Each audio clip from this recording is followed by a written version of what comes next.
Operation Domination is underway. The ultimate game plan to dominate your NFL experience. With your hosts, Dan you gotta be confident about your Achilles. Chase Thornton. Yeah, I mean, I got it.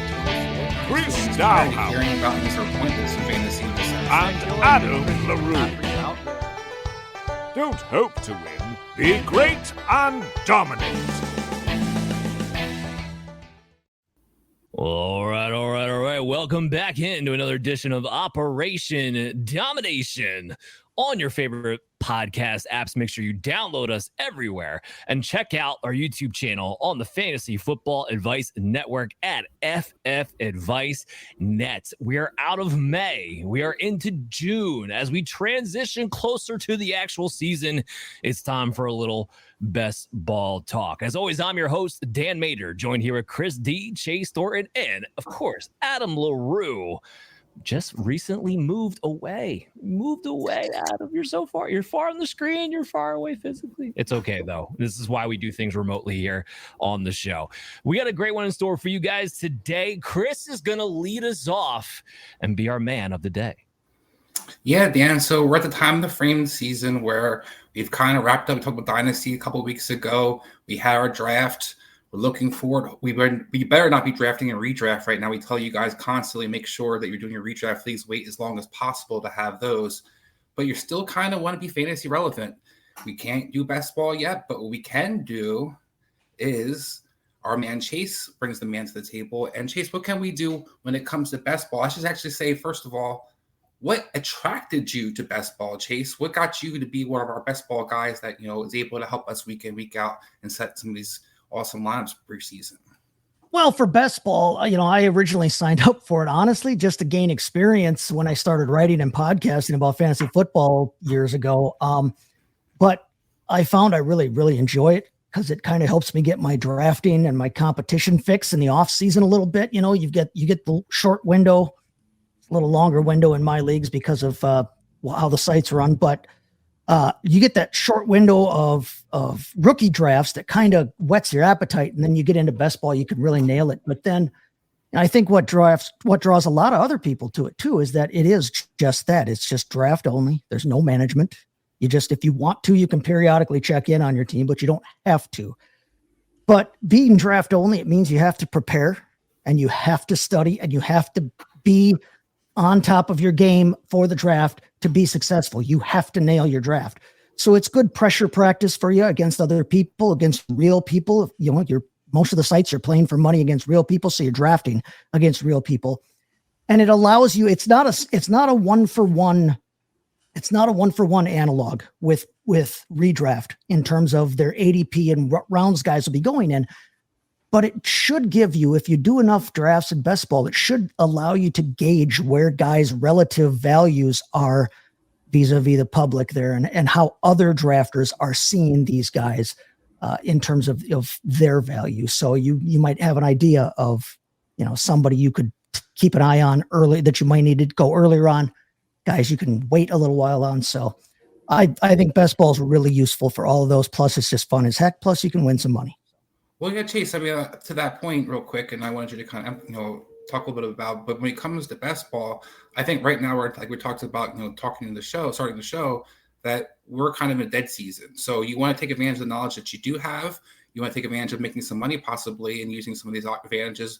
But when it comes to best ball, what is some of the things that the benefit outside, of course, making money, but what are some of the benefits that maybe you playing this versus just waiting for it to play, DFS when the season starts or just waiting to play a redraft league? What will be some of the benefits of getting people involved in best ball right now? Well, like I said, first off, it kind of helps you through this more or less dead season. I mean, we don't have anything really going on NFL news wise right now. We don't have, most people, a lot of leagues have already done their rookie drafts. But again, it gives you that opportunity to, get into the weeds on some of these guys and see where people are people are ranking them, where they're drafting them. We won't have as much information for best ball as we will for DFS once the season gets closer and once the season starts. But it does give you that opportunity to get into it and really study these guys and then use that knowledge, like you said, and see how you like your team shaking out. So. Well, so Chase, for your knowledge, for DFS, you're our DFS guy for this show. How does DFS maybe transfer along, or maybe it doesn't transfer? What do you see kind of the benefits, or I'm sorry, the similarities between DFS and playing best ball? I think the differences, the comparison between best ball and DFS is actually really similar in terms of the idea that you're basically looking for all upside. All right. In my opinion, just drafting safe floors doesn't get you as far in either format, in my opinion, because everybody's going to be drafting good players. So in theory, everybody's already got the safe floor built in. I'm looking for guys for breakout performances in both of those, and stacking your rosters. Some of the roster building requirements can apply to both. The biggest difference, in my opinion, is I kind of mentioned it before. You're going to have more up-to-date information for DFS. You're going to know what the roster situations are. You're going to know what the injuries are. You're going to know who the disappointments are. By the time you get to week 4 of the season, you've got a pretty good idea of who a guy is and what his place on the roster is. Right now, we're all speculating whether it's going to be RJ Harvey starting at running back in Denver, or whether they're going to sign J.K. Dobbins, who had a meal plan scheduled with them this week. We're not going to know who blows out their knee in the 3rd week of training camp, kind of thing. But for DFS, you'll have all that information. But best ball, again, you're looking for guys with upside. You're not looking for those, steady guys that are going to get you just 10 points a week. You want guys that can explode for 25, 30 points a week at every position. And so I think that's where it's really similar, because that's a winning strategy in DFS as well. Adam, when it comes to Dynasty, do you see any things that are kind of similar or transfer when it comes to your Dynasty knowledge, or maybe some of the differences maybe you see when it comes to your rankings when it comes to Dynasty versus best ball? Yeah, I mean, I definitely think that there's more different than there is similar. Really, if you were to put redraft in the center, best ball is off to the left and Dynasty's off to the right. You talk about consistency. I want guys who are consistent, not just for the season, but for multiple seasons, ideally in Dynasty, versus just the pop off weeks we talk about in best ball. But where it gets similar, that I think a lot of people wouldn't really think about, is late in rounds. A lot of the guys that I targeted in my rookie drafts, for example, in the 3rd, 4th round, are probably guys who I would consider targeting in best ball, because they're at that point in the draft, late in startups and late in rookie drafts. I'm targeting upside. That is exactly what I'm going for. I don't really want the guy that gets consistently 9 points a week. I want the guy that can give me, hopefully, a burst somewhere at some point. And that's, the same type of thing that you're targeting with best ball. So I'd say in the first, good portion of rounds, they are very, very different. But once you get towards the end of their drafts, they get surprisingly similar. And Dan, what do you think when it comes to redraft? You have strategies to kind of carry through, or some things that maybe differ? Well, yeah, and that's always been the key, right? Because people usually, when they start redraft, they migrate to Dynasty, they maybe wind up in best ball, they do a little DFS on the side. And the biggest difference is that you're looking for spike versus consistency, right? Redraft leagues, you have to know who to play and be able to play them with confidence in your starting lineup. There's none of that in best ball. There is no waivers. There is no trades. There is no deciding who's going to play better this week. Just get a bunch of guys who spike. That's why guys like Jameson Williams are so tantalizing, especially when you're talking about best ball leagues. Guys who maybe they're going to give you that pop game. George Pickens comes to mind. You're going to get a pop game once every 3 games. But those other games, you don't have to worry about starting them. You just get that top 12 finish in that in that once in a while week. And that will win you your leagues. And then there's also, comboing, which I think has actually kind of tilted itself into redraft to some degree. People are kind of looking at comboing in there too, but it's more effective in best ball leagues too. So there's a few different things. When you're looking to draft consistency, you might be feeling pressure to stay within, the ADP game, maybe even kind of mock what other people are doing around you. But in best ball, you really want to zig while everybody else is zagging. You want to put together something unique. I mean, most people, when you're playing best ball leagues, you're talking about tournament leagues, right? Huge tournament leagues in order to win money. You have to find a way to be unique. Everybody and their mother wants to go heavy wide receiver and quarterback because you can get a bunch of different wide receivers to pop, right? That's the idea of thinking. But as a result, especially if you did this last year, if you went robust RB and broke the bank, you won everything because nobody else is going robust RB and it wound up being a running back year as a result. I'm not telling you to definitely do robust again this year. I'm saying do that if the value presents itself as such. Zig while everybody else is zagging on that. And look for, if you are going to stack players, you want high octane offenses. That's the other thing with redrafts. Again, you're looking for consistency. You're more involved in, all right, who's getting consistent touches week to week? But if I want spike weeks, well, I want players on the teams that are scoring the most points to actually drive that up. I don't necessarily need that as much when it comes to redraft leagues. So there's a few tips for you guys on what the difference is if it's your first time. Yeah, I think they're wonderful tips. And do you guys have some other tips? And you gave me some of the things that are similar, or maybe things that you can kind of carry through. But do you have some particular tips for each of you to kind of share with people as they kind of put together their DFS team? I'm sorry, DFS team, their best ball team. Chase, we're going to go with you first. Yeah, I got a couple. One is going to kind of piggyback off of what Dan was just talking about in terms of differentiating your lineup and making sure that you're different than everybody else. Especially if you're just starting out. Listen, none of us is going to win Best Ball Mania. You're not going to win the million. Only one person wins those kinds of things every year, okay? And if you're an amateur, you're probably not going to do it at least this year, right? So when you're starting out, play in single entry tournaments that you can afford. But if you play in single entry tournaments, you've got the same shot as everybody else. If you play in these leagues and you don't want to spend a lot of money and you put 2 entries into the Best Ball Mania and somebody else is maxing out their entry levels, they've by default got a better shot at winning it than you do. And if they're putting that many lineups in, they're using all kinds of algorithms and computers and automatic rankers and things like that you can't compete with as a beginner. So play in single entry tournaments at first. Play in, those kinds of formats, even some smaller ones. If you want to get in almost like a league, those are offered on a lot of the platforms, like just against 12 other guys, the guys that you draft against, or the 20 guys that are in the draft. So that's one tip. The other tip I have real quick is that, we talked about stacking. Everybody tends to think of stacking as, they want to pair up, Dak Prescott with CeeDee Lamb. They want to pair up the quarterback with his top receiver. I'm going to tell you that sometimes it's easier to stack a quarterback with his tight end or a passing down back if you got a quarterback who has a really good passing down, running back that he utilizes a lot. A couple years ago, if you were using McCormick, was that it? No, McKinnon. Sorry, I can't. Getting old. I'm older than 43. But if you were using Jerick McKinnon a couple years ago in a best ball league, you got some really nice spike weeks off of him and Patrick Mahomes, and you could get Jerick McKinnon for just about free.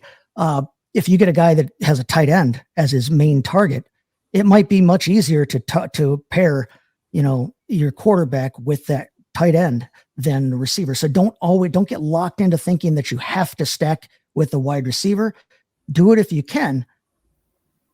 Look at other ways to stack that quarterback as well. So be unique, and also be unique with the way you put your stacks together as well. Jesus, that's great advice. How about you, Dan? Look, if you're going to play best ball, it's fine to do a single entry tournament, but don't just have one team. If you're going to play best ball, get multiple teams, and therefore you want to actually spread out your portfolio between your players.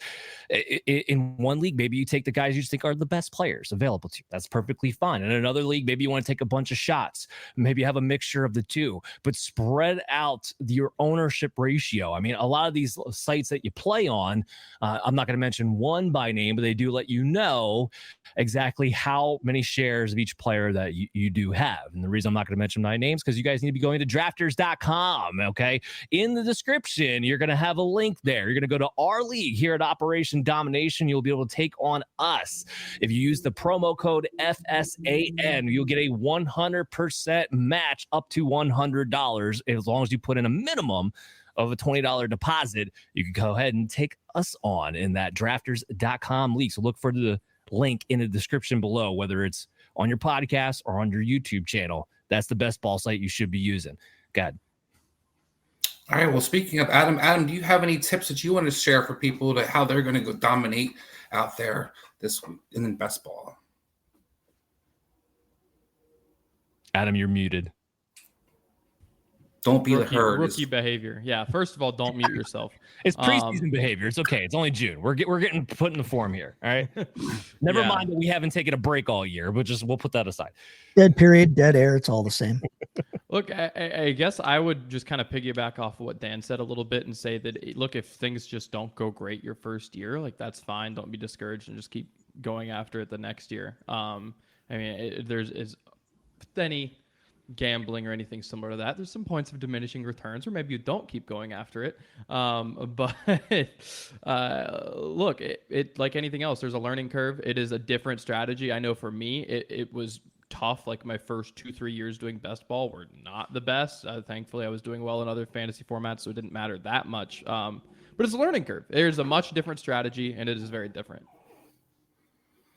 All right, so it's definitely a different strategy. So to kind of wrap it up from what you guys are saying, you be unique.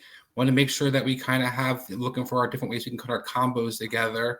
We want to make sure that have a variety of different leagues that we can kind of join. I think Dan made some great points, and one of the things I like to kind of point out as well is cool thing about best ball is there's all kinds of different pots to kind of buy into. So you can spend as little as 10 cents all the way up to hundreds of dollars. It's up to you what you kind of want to play and how much you want to commit to it. And I think Adam's kind of speaking about as a rookie, if you're just getting into it, don't be afraid to play in a lot of cheap leagues. Just practice this year, see what you kind of do, how your roster together.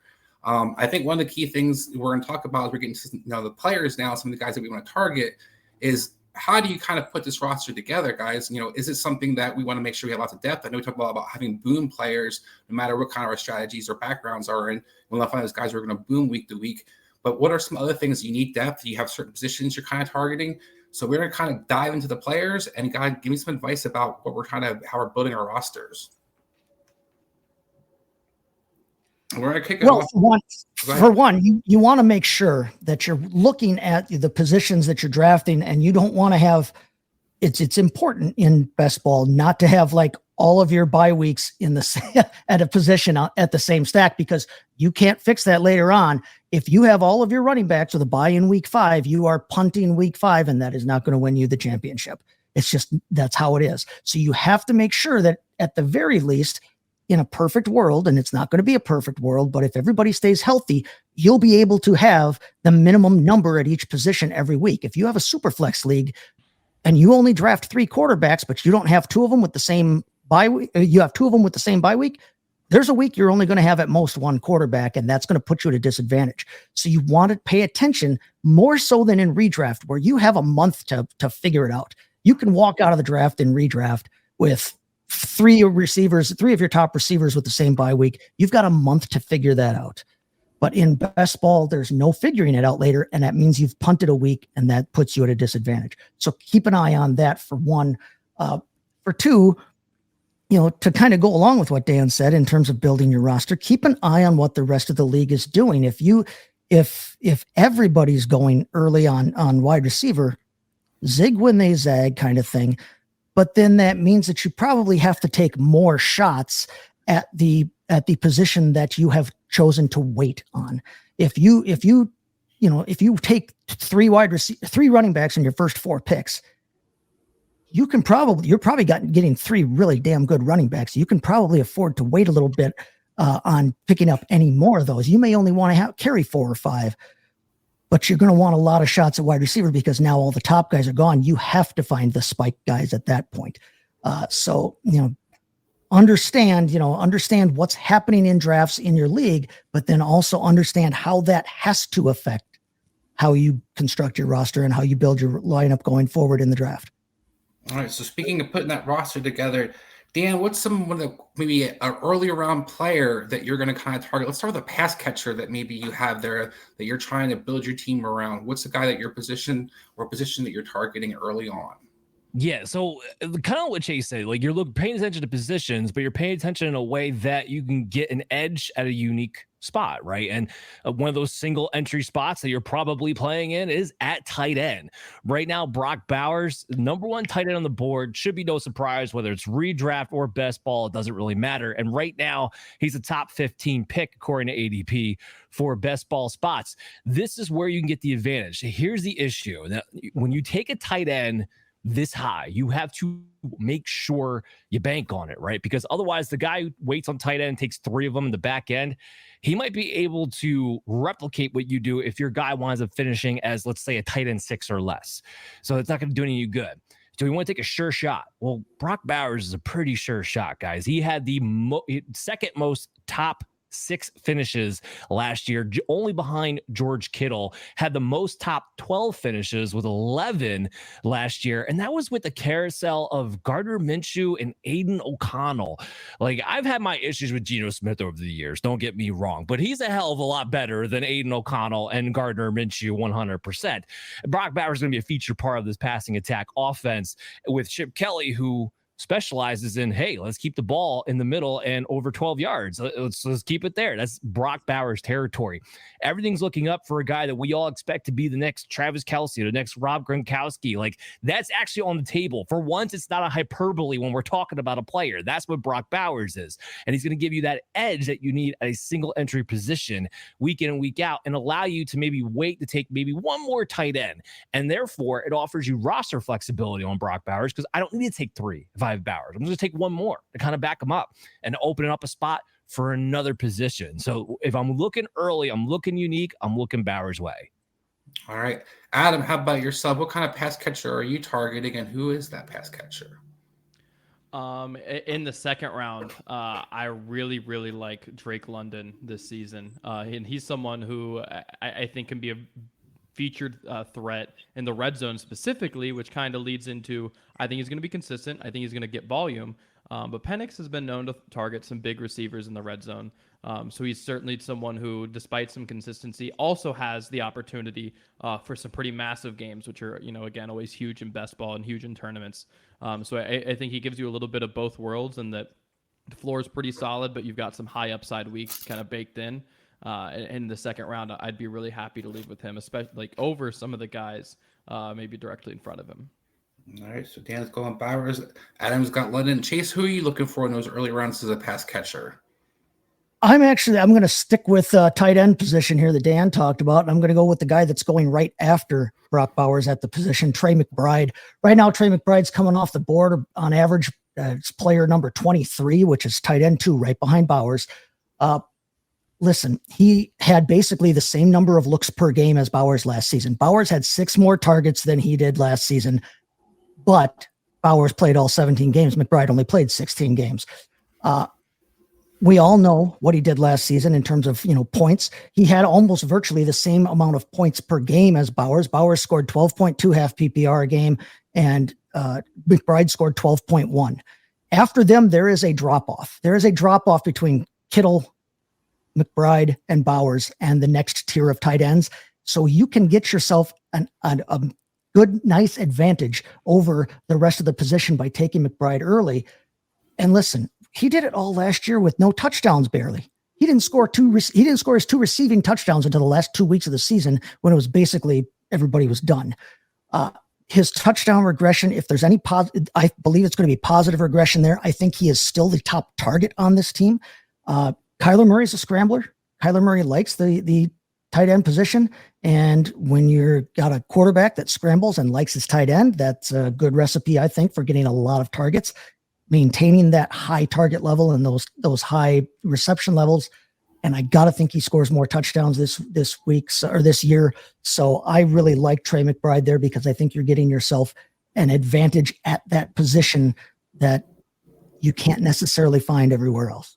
Well, Chase, I want to back you up here real quick, because you're talking about that positive touchdown regression. His expected fantasy points per game based on his usage last year was number one amongst tight ends at 15.6 points in half-point PPR leagues, a reflection of the fact that with the way he was targeted, where he was targeted, he should have scored more. And we started seeing the lid finally get off, towards the end of the season when he was starting to score a little bit there at the end. So if there's any positive regression, which I agree there absolutely should be, I mean, Trey McBride could rival Brock Bowers as the number one guy worth that 23 pick. I totally agree with that.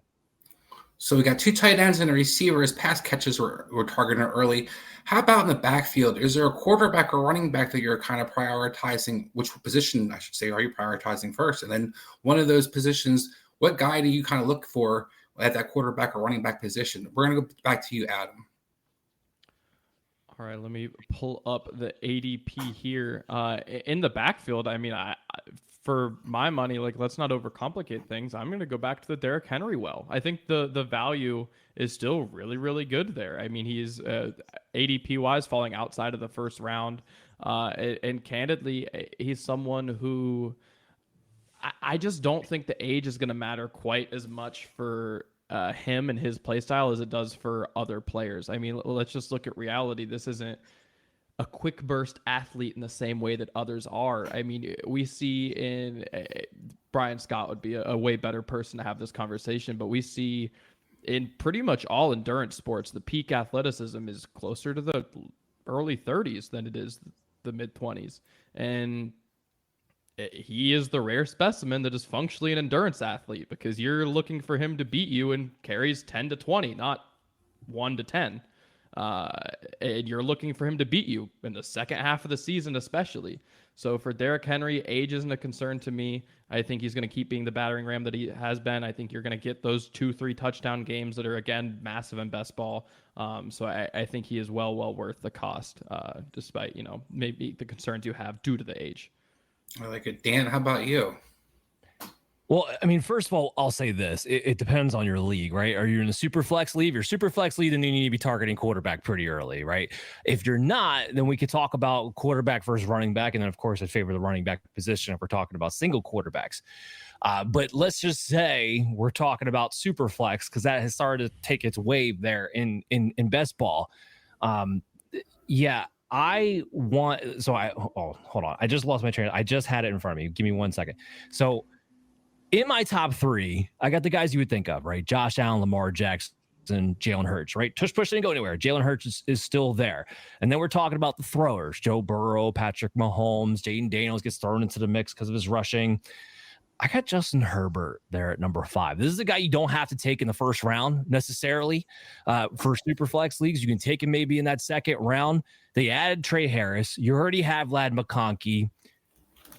I feel bad when I bring up the fact that he can run, because I think we all know he can. He looks for every reason not to, though. So I don't want to factor that in too hard, my fantasy, process. But it is a factor that he can do it. He basically what you're looking for out of a guy who has the potential to be a QB1.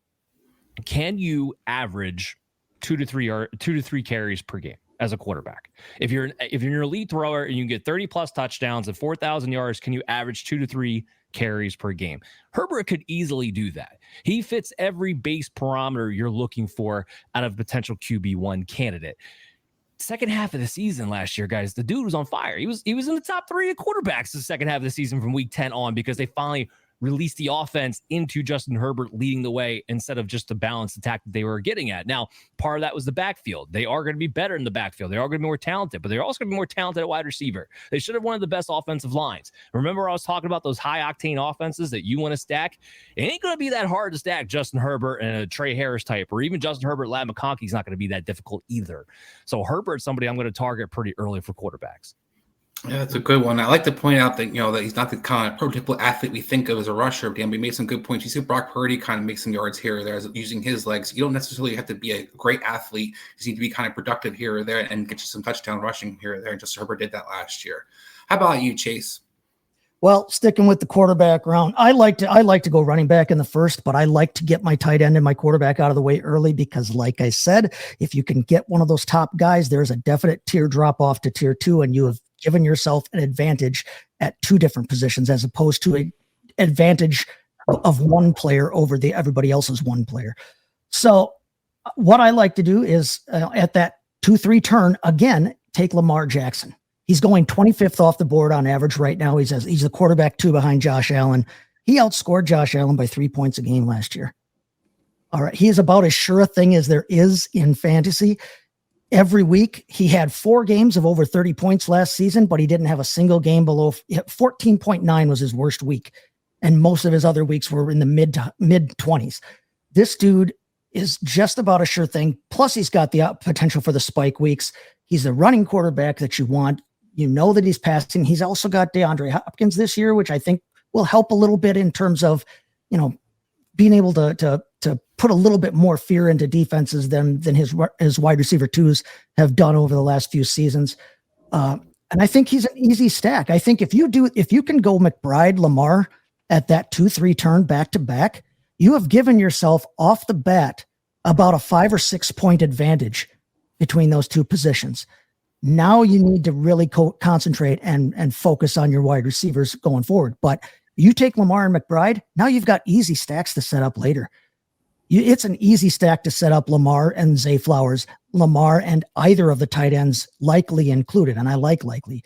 It's an easy stack to pair McBride with Kyler Murray, who, by the way, is a running quarterback. And if there's positive touchdown regression, and if Marvin Harrison is the receiver we all thought he was supposed to be, that bodes well for Kyler Murray. That would be a tremendous turn, in my opinion, in the early rounds at 2-3 to be able to get Lamar and McBride right there. We'll talk about tremendous turns. Looking for some value at that turns. We start getting the middle rounds. Dan, who are you looking for as a pass catcher and maybe those middle rounds that you want to target for your best ball teams? Oh, as a pass catcher, because I had my guy all lined up. I know we were talking quarterbacks, but I had another quarterback. Well, give me another quarterback then. Go ahead.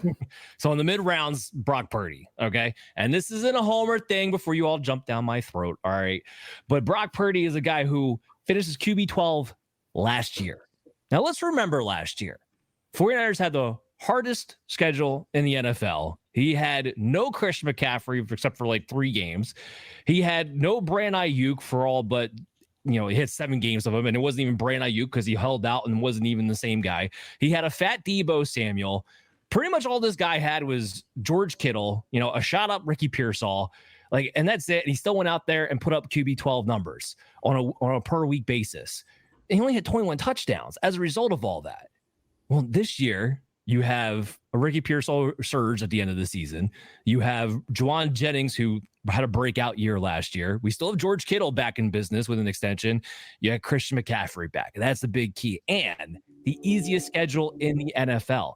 There's no reason in my mind that Brock Purdy, who has been a top 10 quarterback since he's become a starter, to finish inside the top 10 again. And right now, the guy's going as the 99th player overall. That's about the 8th round of your 12-man leagues. That's what you want to do. He has the potential to be a top 6 quarterback. We've already seen that before with how efficient he can be when his pieces are in place. And right now, his pieces are looking like they're going to be in place, especially with the schedule they have to take advantage. So Dan's overcoming the Brooks loss from 49ers for Brock Purdy. He's confident they can overcome that Brooks loss. Adam, who are you looking for, whether it's a pass catcher in their position that you're looking for in those middle rounds for some value that add to your best ball team? Depends on what we're calling the middle rounds. But at wide receiver 35, Rome Odunze, who is I think round 6-ish, is someone who I very much so like. I think he's a prototypical player for the format. Just the 3 touchdowns last season, but had the 100 targets, and is someone who in his past has been a major red zone threat. I think we're going to see this offense be a lot more interesting, and a look to get him involved in a lot more ways. And I think, the pathway for him to get the targets that I think could up his upside even a little bit more this season is definitely there. So I think there's an offense that's moving in the right direction for him to be more involved. I think he can be explosive. I think he can get down the field. He's someone who has shown us he's capable of getting down the field, and we just haven't necessarily seen it in Chicago. For that reason, his value is pretty low, and I think he's someone that can very much so be someone who gets you multi-touchdown weeks and it gets you big weeks, but also kind of helps you in some of the weeks where maybe your star receivers are out. I like it. How about you, Chase? Well, I'm going to go with Dan's guy's pass catcher in Brandon Aiyuk. I really like the idea that, with Brandon Aiyuk, He's going 97th overall right now, which is wide receiver 47. It's right around the 8-9 turn, like Dan mentioned there. But as wide receiver 47, that means you're drafting him as your wide receiver 4. But we know that when healthy, Brandon Aiyuk is the top receiver on this team. He's been the top wideout on this team when healthy for the past 3-4 seasons. And he's plays at wide receiver 2 level when he's healthy and when he plays there. It's a play for later in the season because you don't, early in the season with the injury and that, he may be working his way back, but you could get yourself a shot in the arm there drafting a wide receiver 4. You could get yourself a wide receiver 2 with spike week potential there at a nice cost there at the 8-9 turn. So Brandon Aiyuk is somebody that, I think other people might be discounting him because of how last season went. I'm willing to take a chance because, like I said, I got to differentiate. I'm willing to take a chance on that and take a shot. I think that's too high. Dan. I think that's too high. 8-9 round for a player that might not play out the whole month of September, or a player that we saw last season when he was healthy but didn't practice was terrible. I actually think there's a chance here that Brandon Aiyuk, when he comes back, is the 3rd target, maybe even the 4th. It could easily be Kittle, McCaffrey, Juwan Jennings, and then Brandon Aiyuk. Maybe even Ricky Pearsall if he takes off early in that. And that there's a lot of bad vibes right now with Brandon Aiyuk and the San Francisco 49ers that go beyond just the injury. That's a player that I'm shocked that he's valued at the 8-9 turn. This is somebody who should, in my opinion, be more in the teens, more at 12-13. You talk to me 12-13 round. Now we're having a conversation about Brandon Aiyuk because of what he can do when he's on the field and when he's healthy. 8-9, I'm still looking for a guy who's going to finish in the top 12 at least, 4 to 6 times throughout the season at the wide receiver position, because that's ultimately what it comes down to, right? When you're drafting wide receivers in best ball, you need these guys to be able to finish in the top 6, top 12 on a pretty consistent basis. Jamar Chase last year, who lapped the field, only had 7 top 6 finishes, but he had almost all of his games were in the top 12. You need somebody who's going to be able to do that. I don't know how Aiyuk's going to have the ability to do that. Maybe I'm wrong. He does have the ability to do so. I'm not going to say he doesn't have talent, but that's a lot of risk right now. It's a lot of risk, but like I said, if the risk pays off, you're getting a wide receiver 2 at wide receiver 4 price. It means you have to, again, nail the rest of your draft. But by the 8th round, in my way of thinking, by the 8th round, you should have your quarterback, you should have your tight end, you should have at least one running back. That's 3 guys out of 7 rounds that you've drafted already. The other 4 guys should all be receivers probably anyway, unless you got a great value on another running back. So I think that you can take the shot there because of the fact that he's going as a low-end wide receiver 4. You're picking up a guy that can, and we've talked about upside, hit wide receiver 2 levels or more. I will take that shot. I'm willing to take those kinds of risks. Whereas, okay, we get to redraft, I'm dead on with you, because in redraft, I don't want to hamstring myself. I don't want to have to, What's funny, Chase, I would go the opposite way. If we get a redraft, I got an IR spot. I'm okay with it. I realize that. But if I have to take him in round 8 just to stash him on my IR, that I don't like. I don't like that. In best ball, I'm willing to take the shot that, okay, I'm without him for a couple of games probably, but I'm willing to take the shot that when he comes back, he's scoring for me more often than a lot of the other receivers that I'm going to be getting at that point in the draft. All right. I think one of the cool things about best ball is that with a person like Brandon Aiyuk, for example, you can get that value at the end of the season when it might matter. I'm sure guys dropping like flies for other teams. You get a receiver that could be that receiver 1, so there could be value there. Talking about later round guys to take the flyers on or sleepers, maybe, who are some guys that are looking for those late rounds? Are you aiming to get depth? Are you aiming for the upside? We talked about a lot in the show. What kind of targets are you aiming later on in your best ball drafts? We're going to kick it off. Start off with you, Chase. Okay, well, by the time you're in the late rounds, yeah, you're taking complete lottery tickets, but you want to make sure that those lottery tickets have a path to relevancy, and a path to not just relevancy, but in nice, good, high-octane offenses that are going to cook, okay? So I'm willing at that point to take a shot on a guy that I've been high on and I continue to be high on, even though he didn't have a real great year last year. Will Shipley, the backup right now for the Philadelphia Eagles to Saquon Barkley. We know this is a run-heavy offense, and we know that that whoever is the second back in that offense can still have some value. Kenneth Gainwell's gone. I don't think that A.J. Dillon poses any real threat to Will Shipley in terms of a running back, standing behind Saquon Barkley. I think, I talked about it when he was drafted. I think his skill set is really Austin Eckler-like, which I like the idea for a spike week out of that. If Saquon goes down, gets hurt, and he has to step up to the plate, I think that there's potential there for the same kind of spike weeks that we have seen out of other, backups that get the lead job. So that's one that I like. And he's going at 199th as running back 66. So he's going very, very late. There's only in an 18 round, 12 team draft, there's only 216 players going. He's going at 199. That's the kind of thing that I'd like to take a shot on. All right. Adam, what kind of player? Pardon me. Even if, and it maybe even especially if I don't have Saquon as my starter, because now I've added a starting running back if Saquon does go down. Adam, who are you targeting in those later rounds to add to your best ball team? It's my turn to talk about Kyle Williams this week.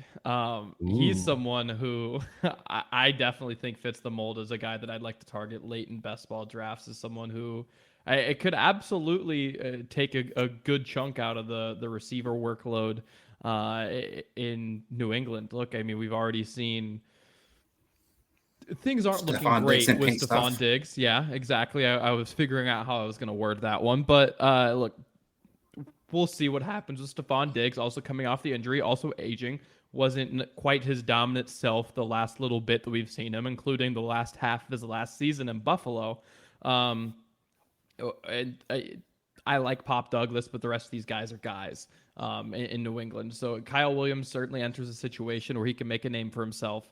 And late in this draft, I mean, I'm really optimistic about Drake May, and I'm optimistic about Kyle Williams. So having them together, I think, is a really, really good combination. I mean, we've all talked about it at various points this offseason about loving this kid and loving the opportunity for him. And I think this is another situation, kind of exactly what I was talking about, where your rookie drafts and your best balls kind of merged once you get towards the end. This is that example where he is the perfect third round pick in your dynasty drafts, rookie drafts, and he is the perfect cap to your wide receiver core at the end of a best ball. I like it. Dan. Yeah, so remember when you're doing best ball leagues, you're drafting 20 to 22 rounds here.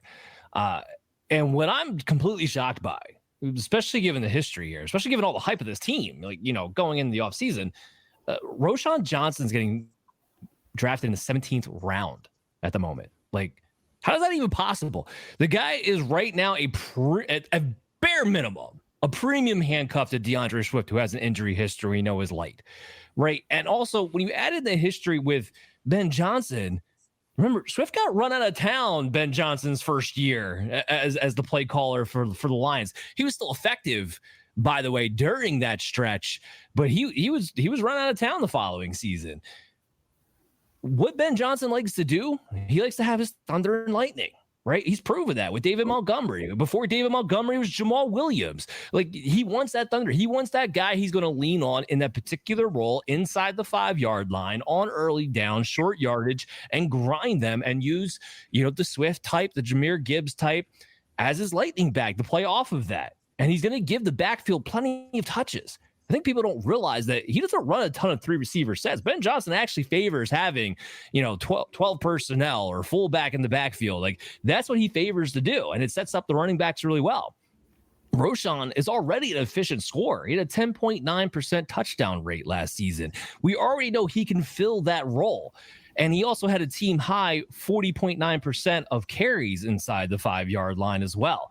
It's easy to see him at the very least, become Jamal Williams, bare minimum. Maybe he doesn't score 18 touchdowns. Maybe Chicago's not quite the high prolific offense Detroit was Ben Johnson's year that year. But they're going to be better than they were last season. I can guarantee you that. He's going to get those carries over DeAndre Swift. And what happens if they decide, you know what, Swift, I still don't like you because I don't like you. You don't finish runs enough. What if Roschon Johnson takes a step up because it's a different blocking scheme that Roschon actually favors in? I still think this guy has some talent. Remember, he was a quarterback later in his career, converted to running back. It takes a little more time. The fact that he's going 17th round, I see nothing but upside at that position. I do love the interior of that Chicago line. All right, real last one. One of the positions you guys gave really early was tight end. each of you give me somebody, maybe it's a middle round or late round tight end. If you're not getting that tight end early, who is a tight end maybe you're targeting in that mid or late round? I'm going to go to you first, Chase. Zach Ertz. I like Zach Ertz still in Washington. He's going 167 overall as tight end 20. So you're taking him as a low end tight end. 2, you're taking him essentially hoping he's your backup. But he is a favorite target there. They like him. Yes, I know that, Terry McLaurin caught a ton of touchdowns last season. I don't know that necessarily repeats itself.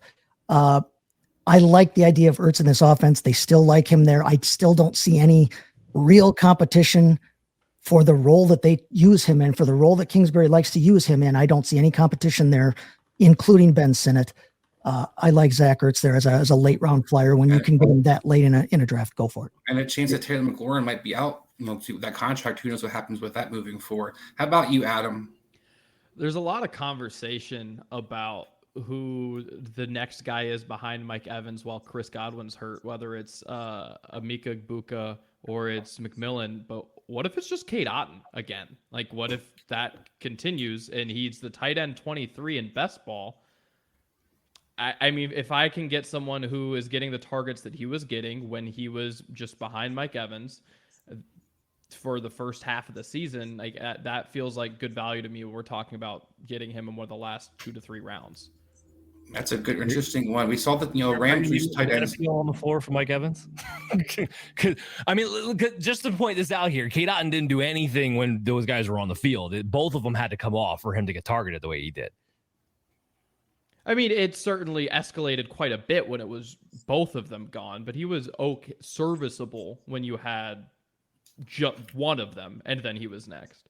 Especially pre-Jalen McMillan starting to have his stretch towards the end. Like I said, I think an interesting comparison to call is we kind of happened with the Rams, where you saw Tyler Higbee and Everett kind of pop out. They still had receivers, but then all of a sudden the tight ends were prioritized differently than they were previous regimes. So it could be something that happens. It's an interesting one. How about you, Dan? It's Hunter Henry. He's tight end 22 right now. And this kind of piggybacks on Adam's point about Kyle Williams. We have a talented quarterback with a coach that we know what he wants to run, where he wants to target on the field.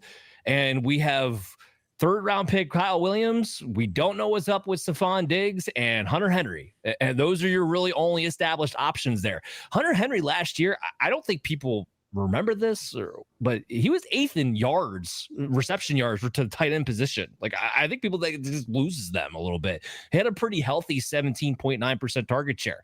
Josh McDaniels features the tight ends. Wherever he goes, tight ends get targeted. It doesn't matter. They don't have to be Rob Gronkowski in order to get targeted in his system, especially in the red zone.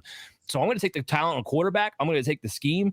And the fact the guy's got one at tight end 22, yeah, give me that all day long as my late sleeper.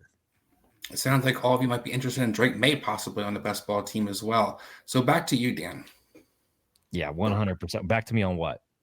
That's the last of the questions. Oh, so back to me on that. Okay. Yeah, so it was a great show. Well, Chris, I wanted to get to you because, I mean, do you have a sleeper for us? Like, we haven't heard your takes all night, buddy. I think I wanted to kind of highlight everybody's best ball. I'm a little new to best ball. I've only done about my 2nd year going into it.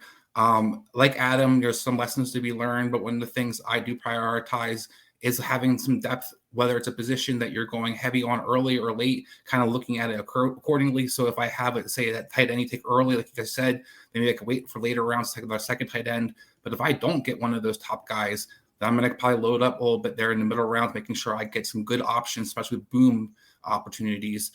Players that I like real quick, Michael Penix, we talked about Drake May. Quarterbacks are guys I think have really good value. The guys that have some high upside playing in divisions where there could be some high scoring games as well. So I think there could be 2 guys that I look at as quarterback position. And a running back situation, I encourage people, don't forget about Chase Brown. I mean, Cincinnati's going to be a really good offense. Brown was a guy who was highly productive. He's going to have those boom games if the receivers aren't catching all the touchdowns. It's going to probably be him involved. So I like him as an opportunity. As a guy has good value. And then there's later rounds as maybe a tight end or a running back. I look at some of the rookies you talked about.